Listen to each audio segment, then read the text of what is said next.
moving to the last panel session before lunchtime. So the thing is, the question, how do you prepare to potentially host one of the world's largest sporting events, the World Cup? Well, our first discussion highlights Saudi Arabia's vision for the tournament, focusing on the infrastructure development, sustainability, and cultural engagement as key pillars of its bid. We will learn about strategic initiatives aimed at positioning the country as a global sports hub, while also aligning with broader goals for economic diversification and international collaboration. The session offers insights into how Saudi Arabia is preparing to make the 2034 World Cup a landmark event. So please, we will welcome first in the following seconds on stage Hammad Albalawi. He is the head of Saudi Arabia FIFA World Cup 2034 bid unit. And later, he will be joined by Rayde Baez, founder of The Connect, who will moderate the fireside chat. So let's receive now, with a warm round of applause, Hammad Albalawi. Hello, Hammad. How are you? Thank you for being with us in this 8th edition of the World Football Summit. Thank you for joining us. And all yours, but before, let's know a little more about Saudi's football with the following video, okay? Thank you, Hammad. Thank you.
Saudi Arabia to host the Asian Cup 2027.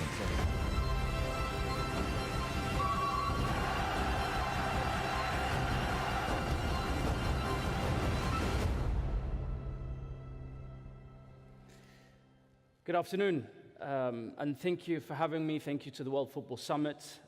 Thank you to our hosts here in Spain. It's a pleasure being here with you today in Sevilla, truly beautiful city. It's always a joy watching this video playback for many reasons. One is because it's a reflection of our passion for the game, and we never get tired of seeing that and living that. And the second is because my daughter was in the video. She was one of the mascots on one of the games, and always good to see her when you're traveling to see family. But essentially, I want to use the opportunity speaking to you today to tell you more about the story behind our ambition in football, which stems into different areas. As you can see from the video, football is more than just a sport. 80% of our population follow the game. And that's not just to watch it on the screens. It's playing, it's immersing themselves, it's enjoying all parts of the game. For our dream to host the 2034 World Cup is thanks to a vision, thanks to the custodian of the two holy mosques, King Salman, His Royal Highness the Crown Prince, and Prime Minister Mohammed bin Salman, in launching a vision in 2016 called Vision 2030, which is a primary reason of why I stand here in front of you. Today we are working to grow a vibrant society, we're working to grow a thriving economy, and we're working to grow an ambitious nation. For this is not just opening up new possibilities for us, but this is opening us up to the world. And although much is written about why we want to host this World Cup, there is actually one very simple reason of why we're doing this. We love the game. It lives in our hearts. It's pure and simple. And it's one that we want to use to connect to the world. Football is a universal language. It brings joy to people and creates endless possibilities. As you may know, we launched our bid in October of last year, and in March of this year, we launched our slogan, Growing Together. And it was a challenge for us to ensure that whatever slogan we put out is something that we can live up to. We talk about growing people together. And in a country where 63% of the population is under 30, there's a massive opportunity to make sure that any hosting of a World Cup really impacts people's lives. Growing football together. And you see in this video how there's more and more investment in youth and in the women's game, making sure that there's an expansion of the game that we love. And growing connections together. For if we are honored to host the World Cup, there's an opportunity to bring more fans, more teams in one place than ever before. And as a result, we believe Saudi Arabia is one of the most exciting growth stories in world football. A welcome that we will see in 2034 will be a welcome with new experiences, new audiences for the game, world-class stadiums that brings fans closer to the action, a unique landscape and culture ready to explore, and a tournament within 8 hours of 60% of the global population in a universally friendly time zone. As we had announced earlier this summer, actually, our World Cup bid is compiled of 5 major host cities, a very compact tournament footprint from east to west, modern and historic, mountains and coast, Riyadh, Jeddah, Al-Khubar, Abha, and Neom, making use of 15 different stadiums. We're using 4 existing stadiums, 3 that are already under construction, and 8 new stadiums that will be completed before 2034, with accommodation to suit all budgets. But what you will find more than just room keys, you will find open hearts and open arms and smiling Saudis that will be there welcoming all fans from all over the world. Stadiums and training pitches will offer new homes to our clubs, our SPL teams, while creating,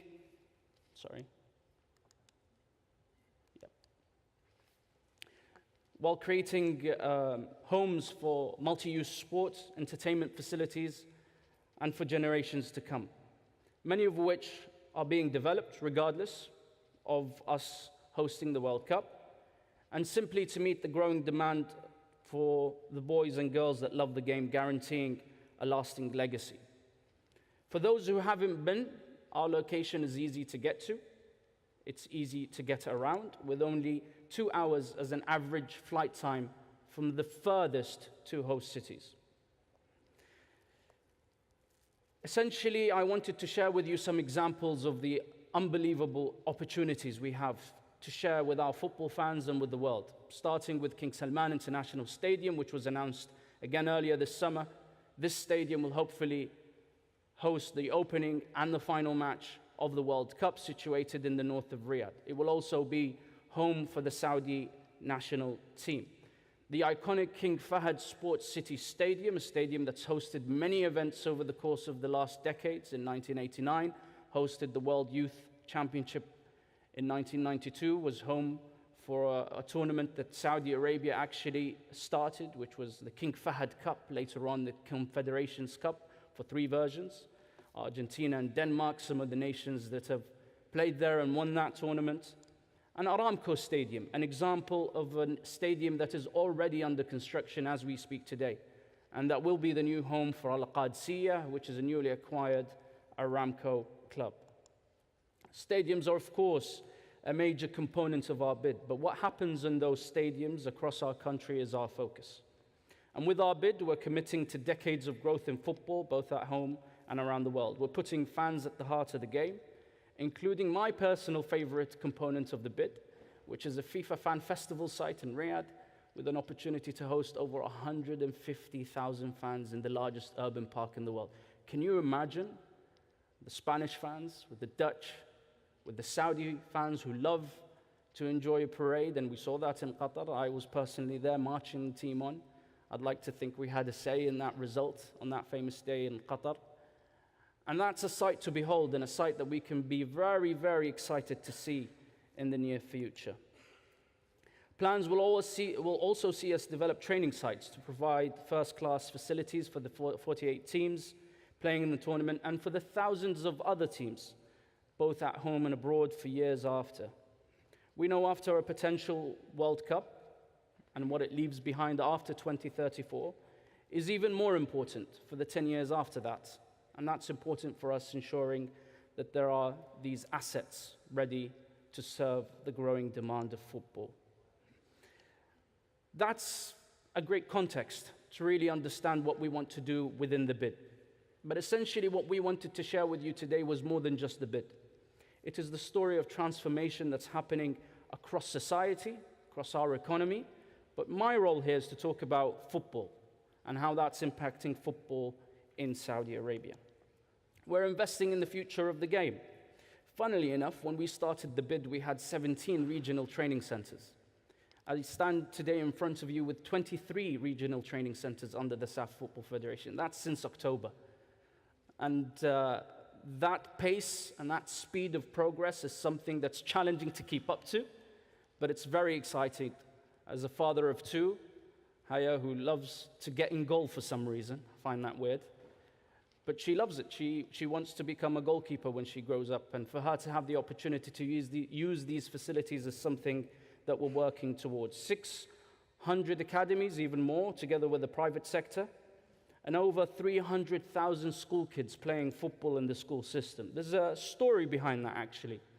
Because of that 300,000 students, school students, unfortunately, we had 0 girls playing football in schools 2 years ago. 2 years ago. Today, I'm proud to say that there are over 80,000 girls that make up that number of 300,000. That's because we've provided them with the right facilities, the right tools, and also investing in the right areas.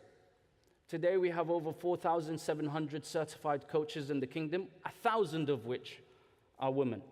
So really developing the national game at all levels, youth, grassroots, women's, and that's all very important. Especially as we're seeing our Saudi Pro League go to new levels. Of course, these players have made our league global, but this is a league with a lot of history, a lot of heritage. And today we're benefiting from the commercial revenues that are becoming part of this investment. So from a league that was broadcasted in 30 markets to now over 150 markets, we've tripled the revenue of our broadcasting money. The sponsorship of the league has also increased, and all of that money is being reinvested back into the game. We love seeing the world's best. We used to, unfortunately, have to travel to places like this, which was beautiful to see, still is. But it was a shame that we weren't able to see that back home. And what we have today is an opportunity for my kids, my family, my friends, all of us, to go to Saudi stadiums and see the world's best. And I think you'll agree with me that that is an opportunity that is great, especially to see in a society so young. And we're honored to have been given the trust to deliver these events, over 100 sporting events in the last 5 years with over 3 million people attending them. Allow us to look through the lens and see what a World Cup in Saudi Arabia will actually look like.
morning.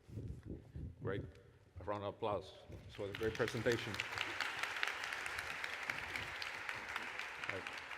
Hammad, I wanted to delve a little bit more on the football heritage and the fanship, but I wanted to do it from a perspective of a true football fan. I've been told you are an avid football fan, especially Premier League fan from Britain because of your upbringing. And from that perspective of a true football fan, and linking to the heritage, and I don't know if you all know, but actually Saudi Arabia won the Asian Cup 1986. And as you've seen, they've been developing the local football. But from the fans' perspective, how do you see that heritage and the work that you're trying to implement in terms of positioning football as a great platform for social cohesion? I think there are a few very important aspects to really highlight here. The Saudi Pro League has been there for over 50 years. Our clubs have been pursuing the title of the league for many, many years. They've attracted huge talent over the last few decades. The great names like Donadoni, Revellino, and even Maradona played in the Saudi League. And what we've seen over the course of the last few years is another investment of the global talent that have very much taken our league globally. This is, of course, a reflection towards ensuring that we have the very best playing in Saudi Arabia, and that's, of course, an ambition because we have our own football aspirations. I'd like to take you through just some timelines that are very important to really understand the history of Saudi football. In the 70s and the 80s and in the early 90s, we had very few competitive venues. We invested in creating those, whether it's training pitches or stadiums, and we saw the best of our Saudi talents, which then resulted into winning the Asian Cup 3 times, reaching the final on 2 other occasions. Our best ever performance in the 1994 World Cup, reaching the round of 16. And unfortunately, after that, at the turn of the millennium, the investment slowed. But it's important to recognize another very important part of our society. And I'm sure many in this room will remember the 1994 World Cup. Truth is, 2/3 of our population don't remember it because they weren't even born. That's 60% of the population weren't even born by 1994. So we had competitive venues that were, quite stagnant, a population that tripled, and unfortunately that's a gap that we have lived with over the past 20 years. And now is the time to reinvest back into the game, to ensure that we meet this growing demand, because they've always loved football, and ensure that they have the right facilities, the right stadiums, they follow their clubs in a way that is fitting for the love that they share for this game, and hosting a World Cup becomes a natural next step. And that's something that we're very excited about. Yeah, absolutely. And looking at now the bid on 2034, specifically in terms of local talent development, because evidently you need, let's say, the aspirational force or these big stars are trusting the SPL in terms of their careers and for the joy of the fans. But what are you planning or doing already to be able to be ready at a competitive level from the sports perspective as a Saudi national team? We often talk about this when we always think about where we're going. The destination is not just 2034. The journey is long, and it's already started, and we're keen to invest in the men's game, to have a competitive team that would hopefully participate in the tournament. We're very serious about creating opportunity in the women's game. As a father of 2 girls, that's something that's also personally very important to me. Youth football, we talk about tripling our investments in grassroots, making more pitches more accessible to more people. And there is absolutely no reason why we can't go back to our best ever FIFA ranking, which is 21st, which we achieved in the 90s. And there is equally no reason for us to surpass that and become a top football nation. And that's what we're serious about. The World Cup is fantastic. It's a festival, it's more than just football. But our dedication to the game is beyond just hosting the tournament. Absolutely. And going a little bit more on the humanistic side, let's say we were discussing backstage about the power of sports in general, and football in particular being the most popular sport on the planet, and how it is sports a social equalizer factor or force even vertically in societies, a social escalation, but horizontally across different societies, countries. What are, if you can give us specific tidbits in terms of which are the plans that from the bid you are trying to implement towards that big festival of football in 2034 in regards to social inclusion, cultural exchange for the massive amount of people that will be attending the competition? Yeah, I think education is a massive thing. And I think people always come to Saudi with perception and they leave with facts. And a World Cup in Saudi Arabia is an opportunity to maximize that impact. We don't use our slogan just for marketing. There's an aspect of our slogan that talks about growing connections. There's the logistical part that we're very accessible, and that's fantastic.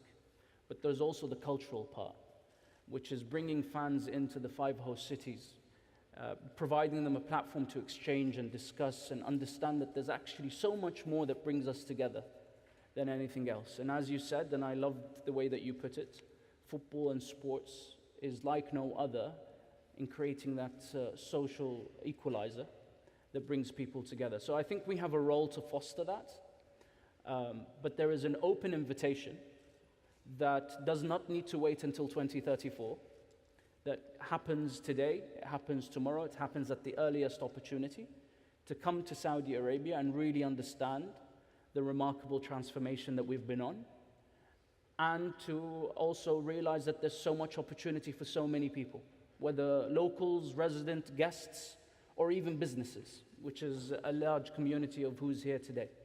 Absolutely. You just mentioned perception and facts, right?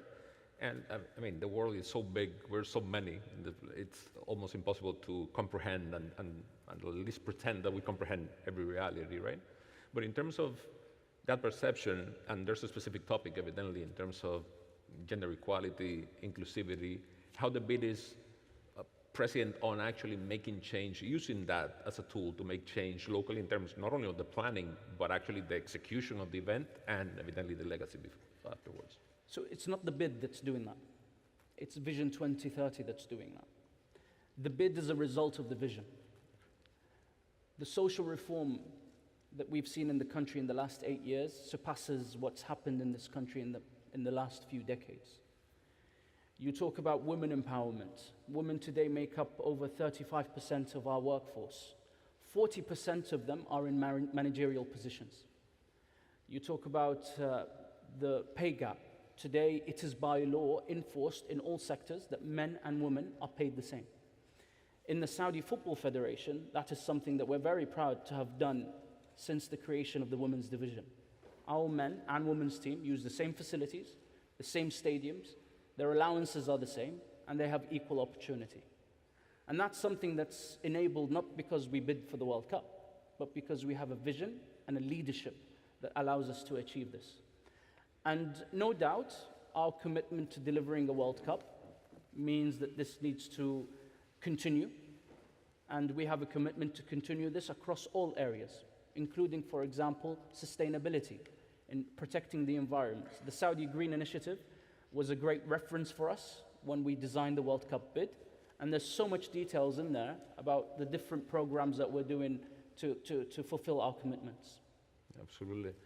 And actually, and kind of tied it a little bit with the infrastructure transformation, basically, of the park of venues that you have for events. You were telling me that actually the last stadium that was built was 12 years ago, and actually, as part of the vision as well, now is the time to actually be able to fuel that, right? As you know, there are concerns, I guess that out of lack of knowledge of details, But if you can address the potential concerns in terms of human rights, protection of workforce, especially foreign workforce, in this massive endeavor that you are going to undertake.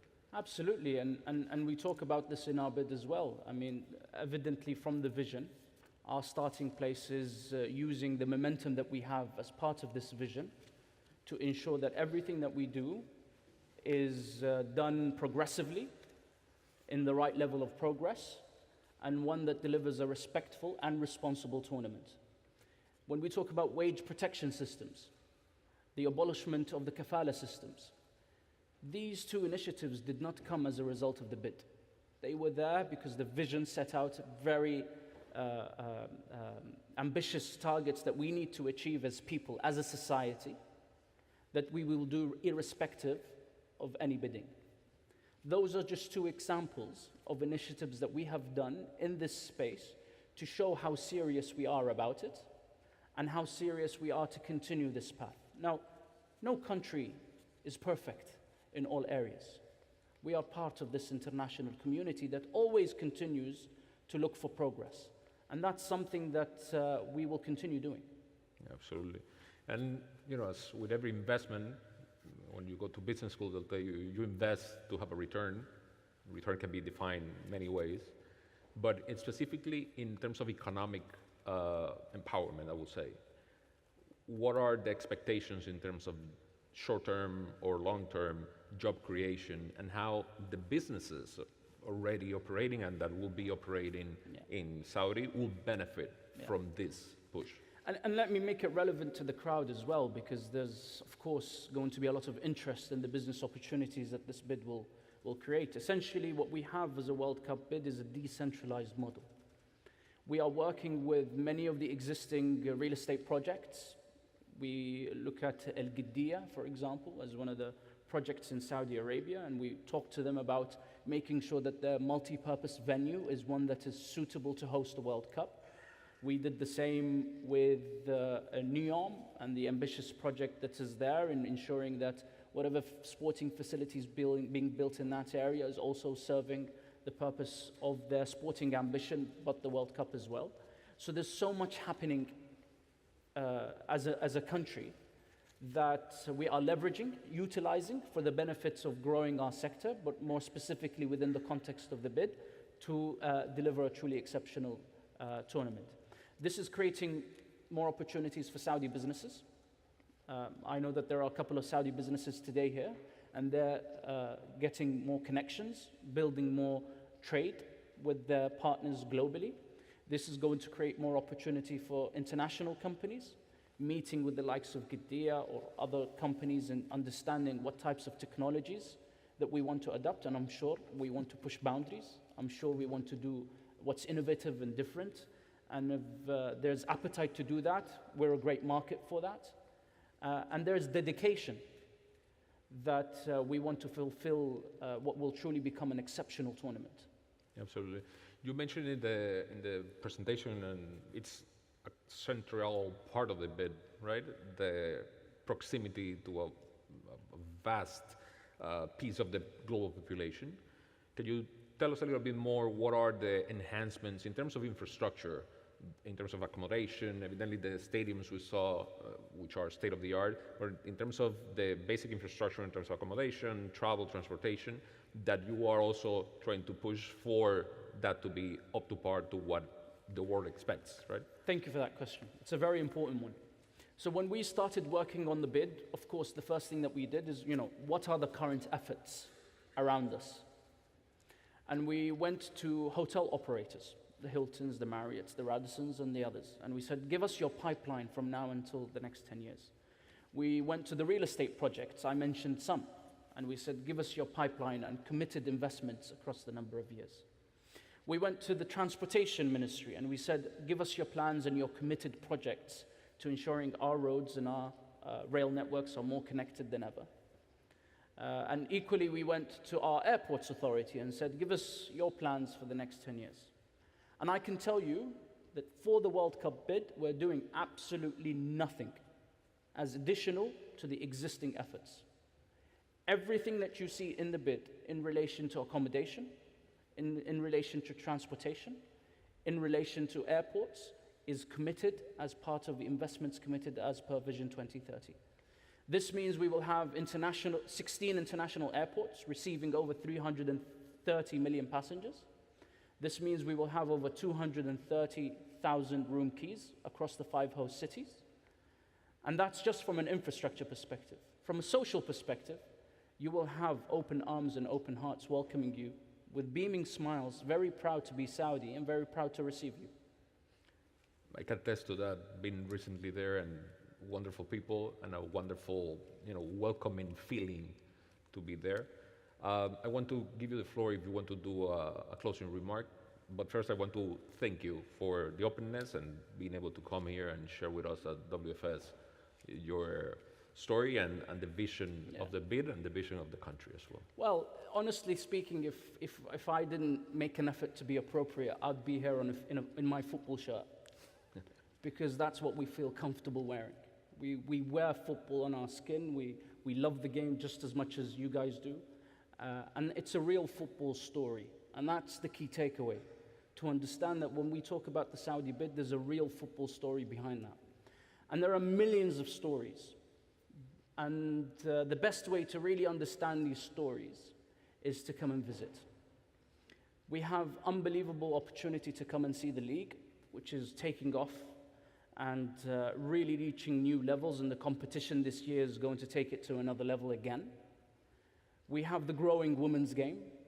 We started with close to 0 3 years ago. Today we have a women's league with 3 divisions.